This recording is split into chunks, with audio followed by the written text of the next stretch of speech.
Halo sahabat pembelajar, bertemu lagi dengan saya Hartono dalam guruvirtual.id. Melanjutkan penjelasan tentang pemrograman menggunakan bahasa pemrograman Python.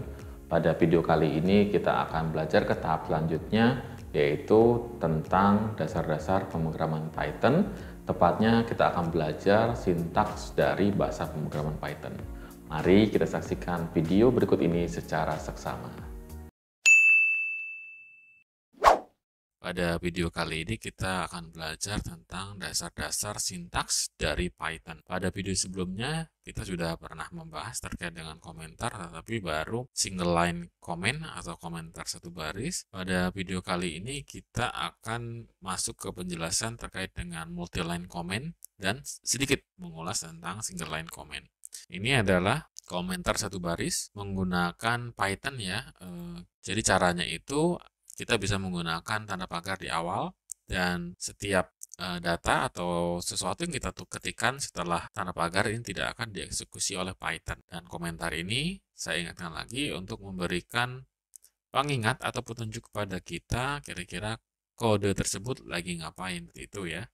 Kemudian ada lagi terkait dengan komentar multibaris. Jadi kalau komentar multibaris, dia bisa digunakan untuk membuat komentar yang cukup panjang. Jika komentar single line tadi hanya satu baris, dan ketika di enter dia harus menuliskan lagi tanda pagar. Dan untuk membuat komentar multibaris, kita bisa menggunakan tanda petik 1 dan 2 ya, dan dibuat menjadi 3. Jadi seperti yang di sini, ini tanda petik 1 yang ditulis menjadi 3, 1, 2, 3.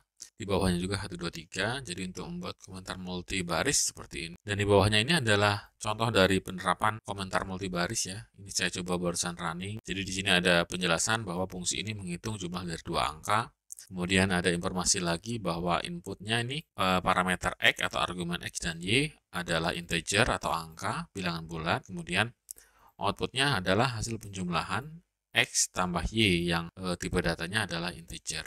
Ini adalah gambarannya terkait dengan bagaimana menggunakan multi-line comment. Jadi caranya sangat sederhana sekali. Kita masuk ke penjelasan variabel. Baik sahabat belajar, buat sahabat belajar yang baru belajar bahasa pemrograman mungkin harus mengetahui bahwa variabel ini mudahnya dapat dipahami seperti wadah ya. Wadah seperti box, botol seperti itu.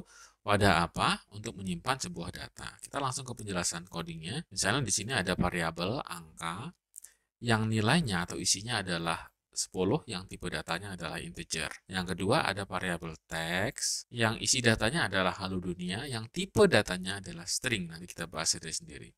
Kemudian yang berikutnya ada variabel yang namanya adalah bilangan desimal yang nilainya 3,14 atau 3,14 ya kalau menggunakan bahasa pemrograman Python, dan tipe datanya adalah float. Kita abaikan dulu terkait dengan tipe data, nanti ada bahasan tersendiri. Kita masuk ke penjelasan terkait dengan aturan penulisan variabel di Python. Yang pertama, jadi nama variabel di Python harus dimulai dengan huruf kecil atau lowercase atau uppercase ya, dan juga bisa dimulai dengan garis bawah. Ingat bahwa ini adalah karakter-karakter yang digunakan untuk memulai nama variabel. Jadi bisa A sampai Z huruf kecil, A sampai Z huruf kapital, atau menggunakan garis bawah. Yang kedua, nama variabel tidak boleh dimulai dengan angka. Artinya ketika kita membuat variabel tidak boleh dimulai dengan angka, ini sangat jelas ya. Yang berikutnya, nama variabel dapat mengandung huruf, angka, dan garis bawah. Nah, meskipun dia tidak bisa dimulai dengan angka, tetapi angka bisa menjadi bagian dari variabel ketika dia misalkan di huruf kedua, di tengah-tengah, atau di akhir. Kemudian nama variabel di Python itu bersifat case sensitive, artinya huruf besar dan kecil dianggap berbeda. Nah, misalnya kita ada variabel nama yang menggunakan huruf kecil semua dan nama yang awalnya huruf kapital. Ini akan diperlakukan berbeda oleh Python. Misalkan di sini saya menggunakan angka dengan huruf kapital, itu berbeda dengan angka dengan huruf yang kecil atau lowercase. Itu dibedakan. Maka hati-hati sahabat pembelajar ketika membuat variabel, pastikan ketika kita memanggil atau menggunakan variabel tersebut, ya case-nya benar-benar sama. Jika ada huruf kapital, maka kita tuliskan huruf kapital. Jika tidak ada huruf kapital, kita tuliskan juga tidak ada huruf kapital.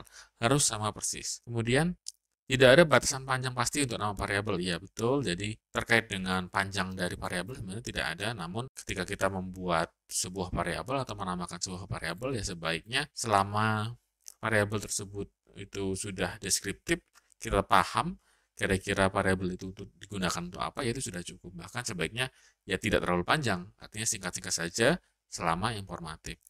Kemudian yang keenam, hindari menggunakan kata kunci Python. Ini jelas karena kita tidak bisa menggunakan kata kunci Python. Artinya kata kunci Python itu adalah kata-kata yang digunakan oleh Python untuk beroperasi ya. Misalkan jika, if ya, if, elif, else itu tidak bisa kita jadikan sebagai variabel karena nanti akan mengganggu proses dari coding kita ya. Jadi kita hindari, misalkan di sini ada if, for, while, dan lain-lain. Lalu yang ketujuh, gunakan gaya penulisan snake case. Ini mungkin hal baru buat sahabat belajar. Jadi kalau di Python mungkin kita bisa saja menuliskan seperti ini ya. Angka, misalkan bulat, misalkan seperti ini. Sebenarnya secara coding ini tidak akan error, tetapi Python sendiri menyarankan yang snake case ya, seperti ular. Jadi dia spasi digantikan dengan underscore. Jadi semudahnya seperti itu dan tidak menggunakan huruf kapital, semua yang dibuat lowercase. Misalkan seperti ini ya, ada variabel nama depan, jadi nama underscore depan, umur pengguna, umur underscore pengguna. Dan kita lihat contoh-contoh penamaan variabel yang valid ya. Pertama di sini ada variabel nama depan, nilainya adalah John, kemudian ada variabel umur pengguna, nilainya adalah 25 dan total barang nilainya adalah 10. Lalu bagaimana dengan nama variabel yang tidak valid berdasarkan aturan ini ya? Pertama, satu nilai sama dengan 10. Kenapa tidak valid? Karena penamaan variabel tidak boleh diawali oleh angka. Yang berikutnya, kira-kira apa sahabat belajar? Yang membuat penamaan variabel ini tidak valid karena di sini menggunakan spasi. Seharusnya spasi digantikan dengan underscore. Yang berikutnya, ini salah karena menggunakan add ya. Karena Python sendiri hanya menerima AZ lowercase, AZ uppercase, dan satu lagi angka ya, dan underscore. Ini menjadi tidak valid karena Python ketika penamaan variabel itu hanya menerima A dan Z, baik dia lowercase atau uppercase, kemudian underscore dan angka. Jadi seperti ini akan menjadi tidak valid. Kemudian yang berikutnya, ini menjadi tidak valid karena for adalah kata kunci yang digunakan Python untuk melakukan iterasi atau looping ya. Jadi tidak bisa kita gunakan sebagai nama variabel. Yang berikutnya ini, jika sahabat belajar ingat nama pelanggan, kenapa menjadi tidak valid? Bukan berarti error ya, karena Python sendiri menyarankan snake case ya, walaupun ini kembali lagi ke preferensi pengguna atau programmernya sendiri, apakah lebih nyaman dengan penamaan seperti ini atau menggunakan snake case. Snake case itu adalah ketika spasinya kita ubah menjadi underscore. Jadi seperti itu ya sahabat belajar. Penamaan variabel-variabel ini ya memang hal yang mendasar tetapi sangat penting dan ini merupakan fondasi agar sahabat belajar dapat memahami Python secara lebih baik lagi. Baik sahabat belajar, mungkin penjelasan terkait dengan bagaimana menamakan variabel atau aturan penamaan variabel di Python sudah cukup sampai di sini. Nanti kita bahas video-video selanjutnya. Di sini ada penjelasan terkait tipe data umum dan akan kita bahas pada video tersendiri. Baik sahabat belajar, kita telah belajar tentang dasar-dasar sintaks bahasa pemrograman Python.